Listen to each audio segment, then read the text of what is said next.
As more banks fail, as they allow them to fail and then subsume them into larger banks, that's going to get to the point where they say, well, why don't we just move everything over to the Fed? This is Kaiser Johnson with Liberty and Finance, and this is the Miles Franklin Weekly Special from May 23rd through May 30th, 2023, while supplies last. This week we feature the Ital Preziosi 10-ounce silver bars at just $3.49 over spot per ounce. Frequently, you have to choose between high-volume bars like 1,000-ounce bars to get low premiums, or pay a higher premium for more liquidity. But these Ital Preziosi 10-ounce bars not only maintain a great level of liquidity from a respected mint, but also boast one of our lowest premiums in several months at $3.49 over spot per ounce while supplies last. They come individually numbered, are available in any quantity, and come 50 to a box. They are also IRA eligible. If you'd like to learn more about a precious metals IRA, call us, and we'll be happy to help you in that process. To order these specials or any of the many other options we have available, call us at 1-888-81-LIBERTY. That's 1-888-815-4237. We're available after hours and on weekends, and we look forward to speaking with you. Welcome back to Liberty and Finance. We're glad to have this distinguished returning guest, Michael Rectenwald, a former professor at NYU and now a fellow at Hillsdale University, joins us this Thursday, May 25th, 2023, to talk about updates on his latest book, The Great Reset and the Struggle for Liberty, Unraveling the Global Agenda. He's also the author of Beyond Woke and Google Archipelago. Michael, thanks for coming back on Liberty and Finance. It's good to be here, Dan. Again, thanks for having me. It's always great when we can have you because you bring a very sober and clear-cutting view that people are eager to hear because you're hearing about this on the major media outlets that they have access to about what's really going on, the great plans that are being laid for us by people who would like to consider us our keepers, and those options that we have to keep our own sovereignty, our own freedom, our own privacy, despite those plans that are being laid for us. In your book, The Great Reset and the Struggle for Liberty, you talked about a globalist agenda and this idea that there's going to be a reset of many of the systems and institutions that we rely on, whether it's financial, political, etc., medical, on down the line, food, and how we can refuse to cooperate with those plans and try to, as best as possible, maintain and retain some of our own freedom. The book's been out, not quite a year, but there's been additional revelations that have come out during the more recent times of additional plans that the elite have in store for us, the globalists would like us to get used to. And could you tell us about your latest findings of things that are changing around us and what we need to be aware of right now so that we can be both aware and prepared as individuals wanting to maintain the best for our families going forward? Yes, I think the biggest thing is the recent announcement by the WHO, by Tedros, that there will be another virus, and they're expecting it to be worse than the previous, and that they are warning us that there has to be a global and equitable response to this new virus that they're saying will be zoonomically derived or originating, which we know is false. They keep telling us that all these viruses are coming from nature when they're all being manufactured in gain-of-function research. So the WHO is warning us about a new virus, and they're also saying that they're giving us a panoply of possibilities, including something called Disease X. And Disease X, they say, is a germ. They don't even know what the germ is. So they're leaving open the possibility, basically, for anything that might be released, including something they don't even know what it is. So they're calling it Disease X, and they're saying this Disease X could devastate the world. So this would mean, of course, if a Disease X is released, and I'm not saying they're releasing it, but if it gets released somehow, and it spreads, so to speak, and they're going to call for the same kind of measures that they did during COVID, which was lockdowns, vaccinations, the social distancing, masks, the whole 9 yards. And it could be even worse because they're saying that whatever disease X is, disease X will be worse than coronavirus, the COVID-19. This is the most disturbing development that I've seen regarding what is the Great Reset, because as the Schwab and his co-author said in COVID-19, The Great Reset, COVID-19 represented a tremendous opportunity to reset the global economy. So they look at these things as opportunities. Well, take that as you will. In other words, if you want to believe that they are actually not just seizing these opportunities but creating them, I don't think that would be too far-fetched.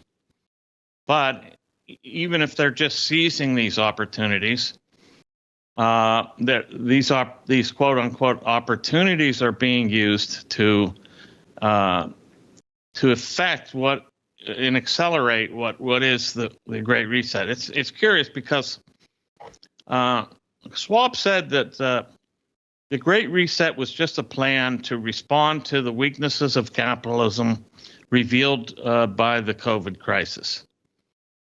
But yes, but interestingly enough, the COVID crisis accelerated the very types of developments that the Great Reset was slated to bring about in the first place. Right. That's a pattern that we've observed time and again throughout history, and it seems to be accelerating in recent history. We interviewed Daniel McAdams from the Ron Paul Institute, and the title of that interview was, he mentioned that the Patriot Act, he said, is the cancer in our body politic. If you look at the crises that fomented where the crisis and then the response, that standard crisis response, and then the solution comes out. First of all, you can question the source of the crisis. Second of all, you can ask, why is it that suddenly the world is, after all these millennia of humankind, we are here, we're having this conversation because we are successful descendants of almost countless generations of humans who have survived and adapted and survived and adapted, whatever nature could throw at us. But suddenly, in the last half century, now we're being told, no, you've got to understand the world is forever changed because of this thing, and now you're going to have to just get used to the new normal. And the solution always involves loss of privacy, loss of freedom, loss of constitutional liberties, basically abrogation of constitutional rights.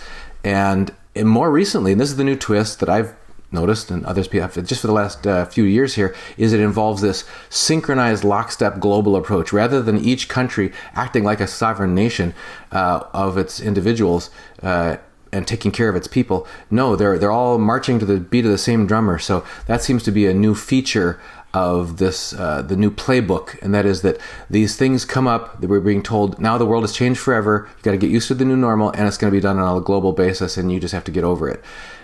So any thoughts from you on your research and your observations around those principles? Oh, yeah, absolutely. I've been thinking about this quite a bit, as a matter of fact. The thing about a global crisis is it provides a perfect pretext for a global response. And so we see with global warming, for example, the same sort of pattern. First, you posit this global thing that must be addressed globally, and this invokes global governance. And then you posit the thesis. The thesis is some sort of a crisis like global warming or a pandemic. Then you have the antithesis, which is a global response. And then you get the third term, the synthesis, which is global governance. And that's exactly the output that they're looking for. So this is the Hegelian dialectics, thesis, antithesis, synthesis. And it's been shown by many scholars to be basically the modus operandi of the elite. This is what they basically use to advance the agenda. It's Hegel's idea that there's a thesis, then the contradiction of the thesis, and then the resolution being the synthesis. And they posit, all kinds of things like in China, for example, they first posited communism, which was greatly set up by the West. Then they came along and opposed to it capitalism. Then they got the third term, which was socialism with Chinese characteristics. That's the economy in China now. And this is the same economy they want to roll out in the West. It's the Chinese-style communist, socialist, capitalist economy. It's an economy of actually existing socialism on the ground for the masses, and a kind of oligarchy and corporations in collusion with the state on top, monopolists. And that's basically the system they're rolling out around the world. And the thing is that these crises that they're talking about, like the new virus or global warming or, anthropogenic climate change or whatever you want to call it, just so happen to eventuate this kind of this system, because they wiped out, they wipe out small business, they wipe out the middle class, they lead to a dependence on the state, and they lead to this kind of a corporate oligarchy monopoly system on top. And to add to what your list there, they also wipe out the concept of sovereign nations with borders and boundaries and the ability to have jurisdictions for their own people, representing their own people, and instead saying, no, that's all got to go by the wayside because of this very serious situation. Emergency, what is it? Drastic times call for drastic measures, and these are going to be drastic times. Take our word for it. Absolutely. They wipe out national sovereignty, individual sovereignty, individual rights. And because national sovereignty right now is the only way we have to protect our rights. And likewise, when they dissolve national sovereignty, they have effectively destroyed our rights as well, which we see underway all the time now. You mentioned earlier the pre-announcement, which is another feature of this whole thing, prefiguring, creating people, mental space in people's minds for the next thing, so that when it finally shows up, we were expecting this anyway. So this next worse virus, for example, it reminds me of the scene from The Truman Show, where our hero has finally, after coming through this normalcy bias of his entire upbringing, of living in this false world that was created for him, where he was only allowed to see the official narrative, he was never allowed any other external. Then when there were cracks and leaks in that system, to where he saw, wait a minute, this isn't the whole truth. I'm not being told the whole truth. There's more going on here. I want to get out of here. Then there was fear. Oh no, it's unsafe to travel. It's unsafe to travel. You don't want to do that. That's a bad thing.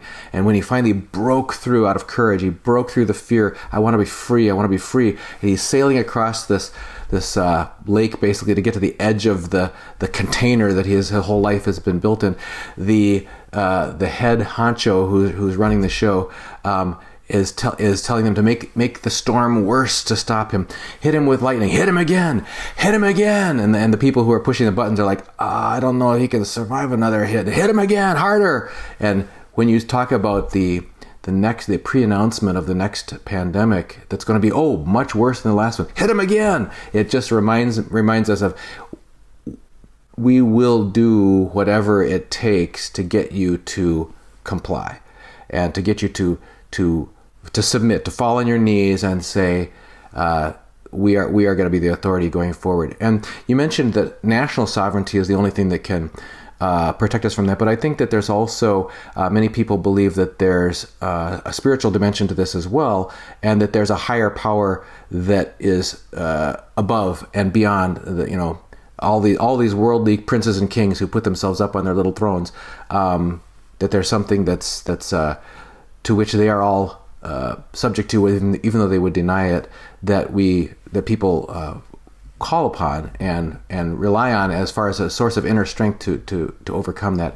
This is what they want to destroy that too.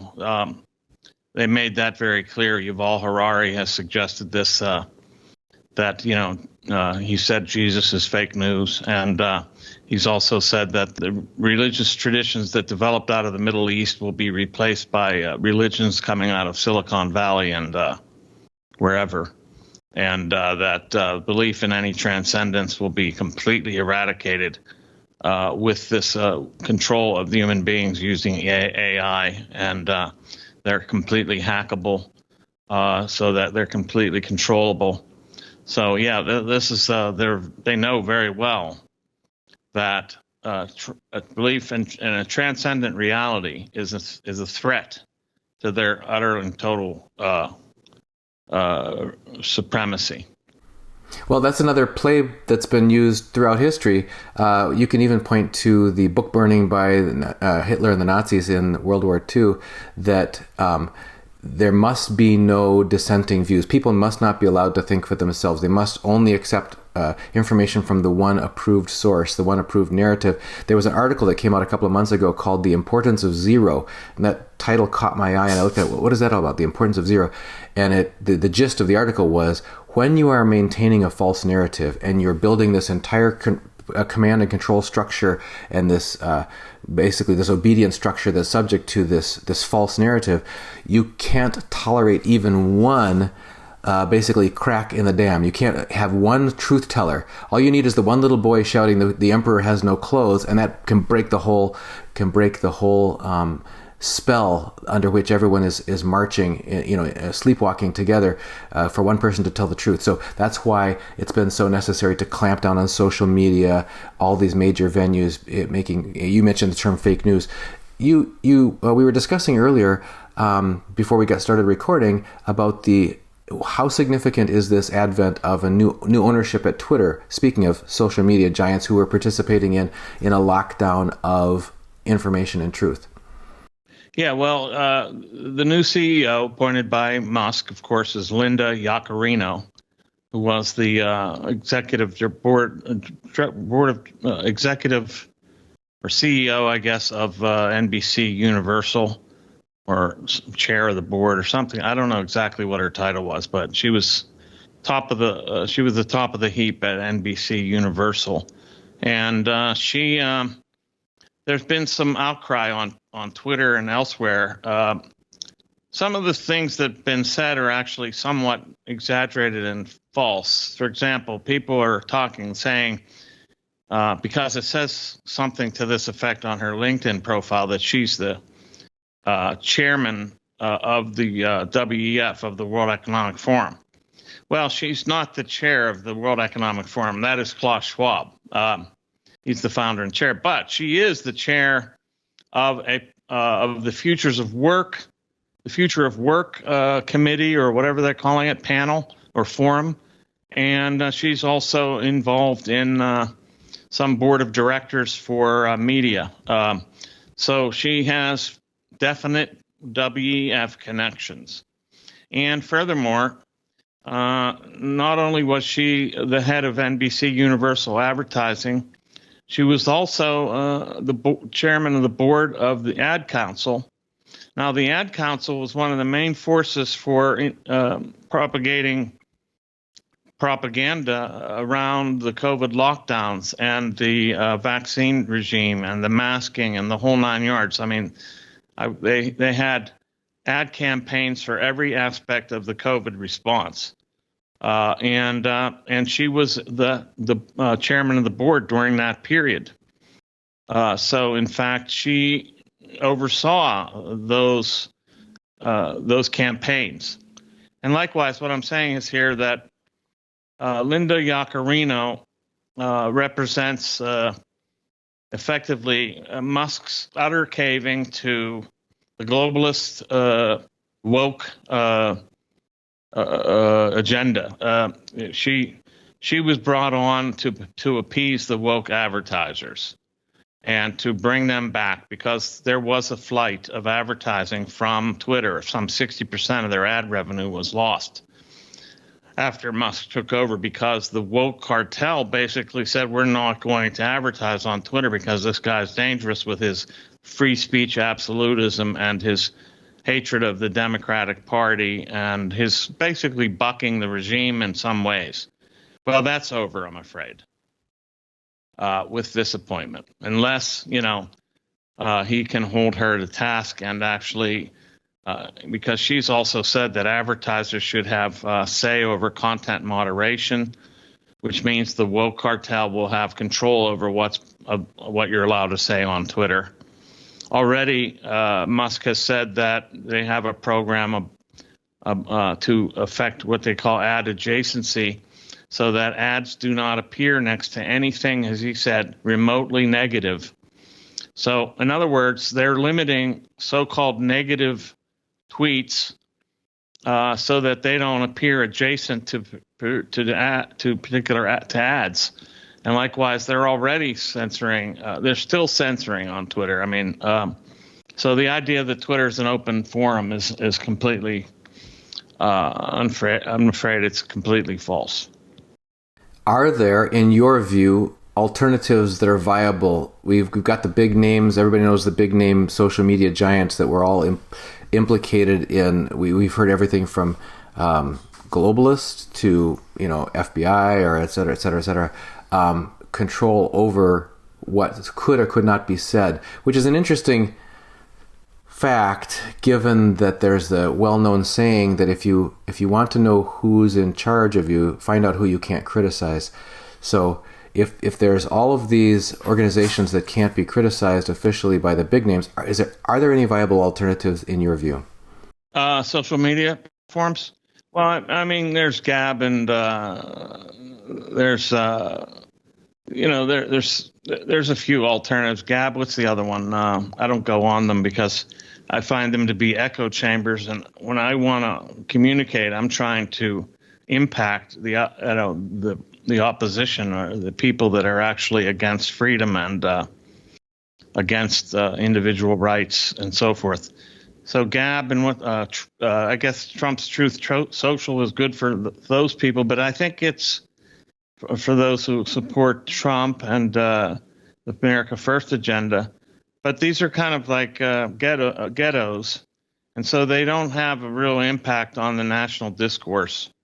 And so that's why I think they're rather limited in what they can affect. So it's a shame that Twitter, I think we need to fight for the space we might be able to gain on a space like Twitter. There was some hope, I think, with Musk. At least he seemed to suggest as much, but I don't know if he talks out of both sides of his mouth or if, he was always just a globalist pretending to buck their agenda, because he's a mixed bag. I mean, he believes in climate catastrophism, and which I think he has to for his business, especially with Tesla. And also AI neural linking to the human mind. Yeah. What about this idea that you just brushed up against there, that if we can't necessarily speak freely in any of the meaningful public forums, what options do you have proposed in your grand refusal or your great refusal that people can do to be able to connect, to share ideas, and to basically help each other wake up and be that boy who shouts the emperor has no clothes on and helps everybody else to come out of their sleepwalking trance? Well, I think that we have to do more on an analog basis, that is face-to-face communication. And because people have the nerve and guts to say anything on social media, including insulting people who might otherwise throttle them. But they're very reticent to be vocal, I think, in person. So I think we need to rehabilitate and rejuvenate in-person discourse, including talks and, but also just one-on-one and group connected behavior. So creating a network and building on that network and sharing analogically the 9-point plan, the grand refusal, and also just continuing to discuss with these people and building up. We need to build up our own economic parallel structures, of course. and this includes a parallel currency or two or three. So we need to have we need to make connections with this network. So we need to have that in place when the CBDC is finally lowered on us, and that, that's another thing that's pretty close on the horizon. I think as more banks fail, as they allow them to fail, and then subsume them into larger banks, that's going to get to the point where they say, well, why don't we just move everything over to the Fed? And there'll be a connection between those banks and the Fed and the issuance of the CBDC. So they can't disintermediate all the banks, but they can disintermediate the small banks for sure. And disintermediate is the term the Bank of International Settlements uses to discuss, to admit and discuss the possibility that if CBDCs are put into effect, it puts a lot of banks out of business. So they're going to have the top banks probably all, left standing, and these top banks will get in connection with the Fed, and together they'll launch this CBDC. Of course, they've already launched FedNow, which is a settlement system. It is the precursor, as RFK Jr. rightly put it, for the CBDC. The other thing that you mentioned in passing earlier was this idea of a woke cartel who were able to, for example, effect a 60% defection of advertisers from Twitter. Now, you could say some of that was organic if some of those people truly had individually held beliefs and they figured, hey, you're no longer representing us or whatever, so we're going to go somewhere else because we don't think we can get a fair hearing here. Okay, but there is this concept that people are mystified by, ordinary people, just ordinary rank and file people, wondering why company after company after company, why educational institution after educational institution, why the military itself, why government after government seem to be adopting these woke agendas that are destructive of the very mission and the ends of the organization itself. Okay, look at mainstream media. Journalism. What happened to journalism? That when you say there's only one narrative, you destroy the very mission on which you founded your entire career, your entire reason for being. The medical establishment. If and science. Okay, how about science? If inquiry, debate, and actually finding out what's working on the ground by actual experimentation and actual nope, that's got to be shut down because there'll only be one solution here, and you can't even talk about potential other solutions, and on and on. People have seen institution after institution after institution cave to this pressure. Is there in fact this woke cartel that bludgeons these organizations into submission, saying we will destroy you financially unless you get in line? Absolutely. That's exactly what's going on. This is a cartel scheme. And so what they're doing, what does a cartel do? It creates a collection of companies, and they stick together and promote their own interests, and they destroy the competition. And that's exactly what this whole woke agenda is about. It isn't go woke or go broke. I know I see this all the time, and it's so frustrating because it's actually in the short term go woke.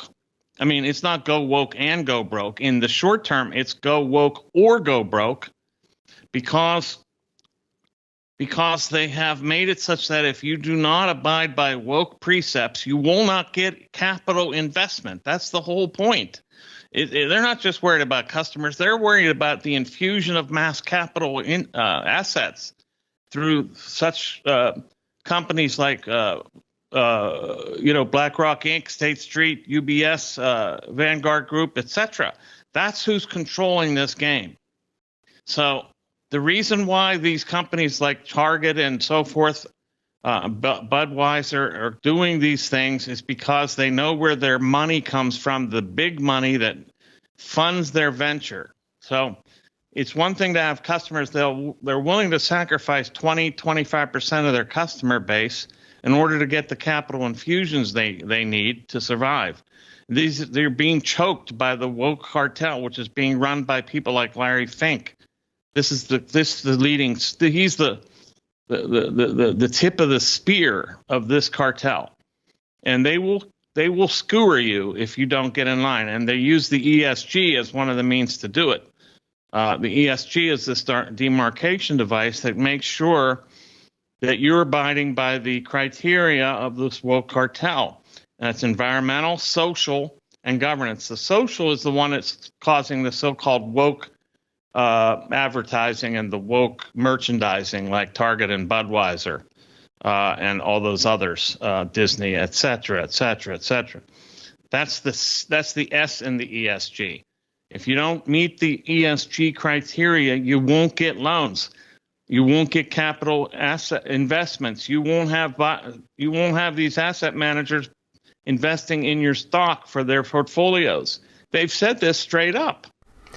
Interesting, because the money that those portfolio managers have to use for the investing that they can use as a weapon against these companies is ordinary mom and pop's retirement funds in their 401ks and everything else. So just like with when the government turns around and whether it's Biden saying, you may have a shotgun, but you don't have a drone or a laser, you don't have nuclear weapons, so don't stand up against the government.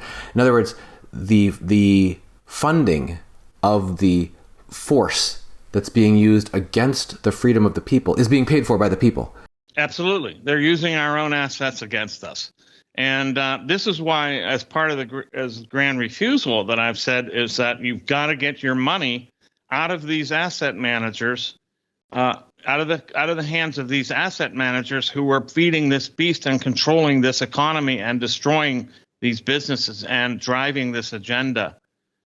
So that means looking at the asset managers, who they are they investing vis-a-vis ESG criteria? Or you can easily tell. I mean, the top 10 are all ESG dictatorial asset managers. Then you got to look at your banks and get your money out of banks that are doing this. Bank of America, Chase. These banks are all down with this. They are driving this ESG. They're saying, and Bank of America said, if you don't meet the ESG stakeholder bar, you will not deserve loans. So this is what they've told us. They make this very perfectly clear. This is a very tall order. It's not obvious to most people, not to me, how we do this, because in the same breath that we say what we just said, which is we need to get away from these too big to fail ones that are all on this bandwagon because they do not have our interests at heart. They are actually against us, and we're funding our own future demise and that of our children and grandchildren if we cooperate with them. But then you said a moment ago, there's this pressure, there's this cudgel of go woke or go broke. So in the short term, we're being told, oh, by the way, all these little small banks, these regional banks, they're all going to fail anyway. They're not going to get backstopped by the Fed. So you better. There's this flight upstream up to the towers of Mordor or whatever to try to get close to the beast, the belly of the beast, because that's the only place you can be safe. Safe. Yeah, that's the temptation. That's the problem. And I don't say this is easy.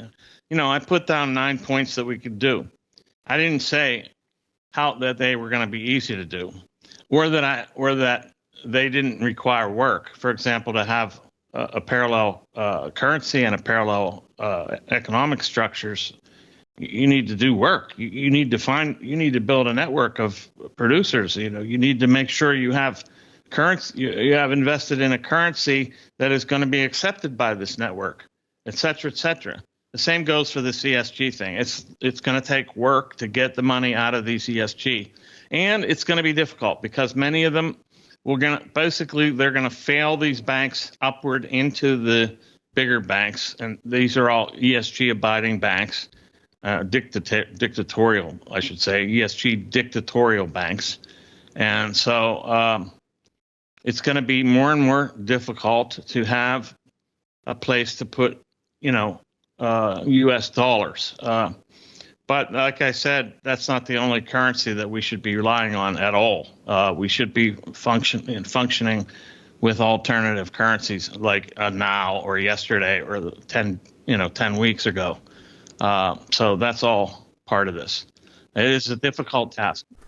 What's an example? Can you translate that into real actionable, like for an ordinary person who just wants to say, okay, I'm going to take a baby step. This week, I'm going to take a step Well, like I'm going to do very shortly, very shortly when I get a nice cash infusion, I'm buying, taking 33% of it, and I'm buying gold with it. So, and then I'm going to try to make it such that I'm going to try to buy it such that it can be used as currency. So not just a reserve, but currency. And there are some providers that do provide transactional ability with vaulted gold holdings, that kind of thing. Interesting. And I assume you also are encouraging people to. You talked about face-to-face conversations. You talked about face-to-face winning of hearts and minds. I can only imagine when you talk about alternative structures that you're also encouraging people to shop local, buy local.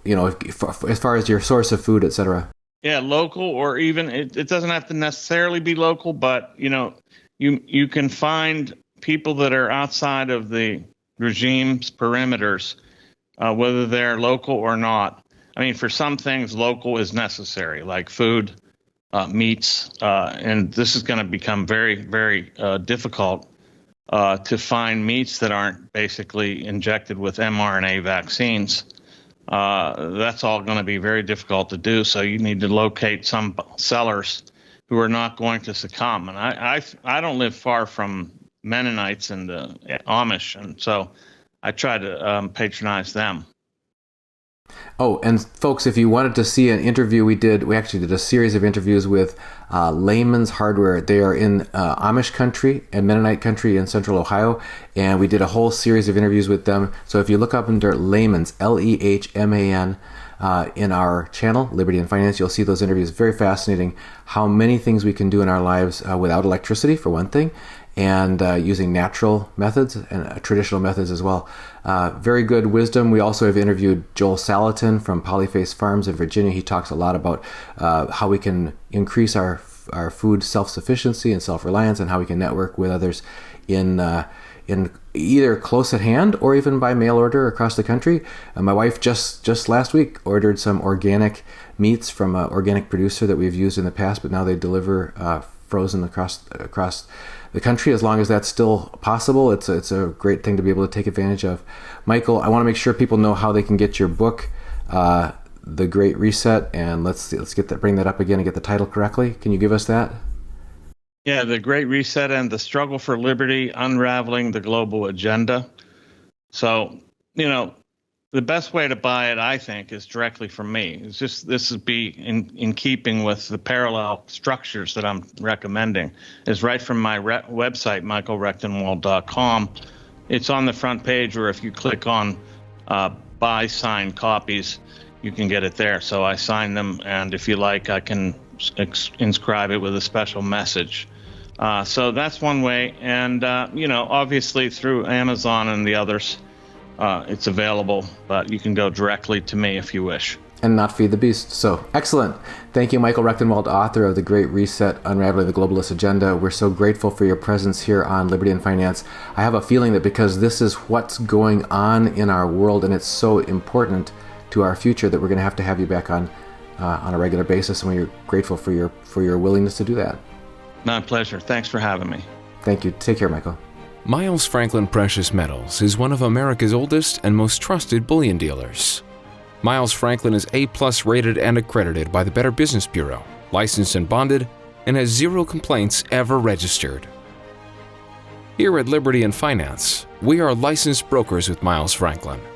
To order, simply call us, discuss your needs, and we can let you know our live inventory, prices, and availability, and lock in your order over the phone. Once your order is locked, the price is held for you regardless of market fluctuations, and the metals are reserved for you awaiting your settled payment. Within 1 business day of ordering, you will receive an email invoice detailing the order and payment instructions. Miles Franklin accepts payments by bank wire, ACH or electronic check, money order, check mailed priority mail, and cryptocurrency. The fastest forms of payment are bank wire and cryptocurrency. Upon settled payment, metals will ship out within 3 to 5 business days. You will receive tracking information via email. Domestic shipping charges are $15 for any order under 500 ounces of silver or 10 ounces of gold. For orders larger than that, domestic shipping is free. The package will be boxed, fully insured, and labeled discreetly, with no indication of the contents inside. For your privacy, the name Miles Franklin will not even be on the package. To talk to myself, Kaiser, my brother Elijah, or my father Dunnigan, call 1-888-81-LIBERTY. That's 1-888-815-4237.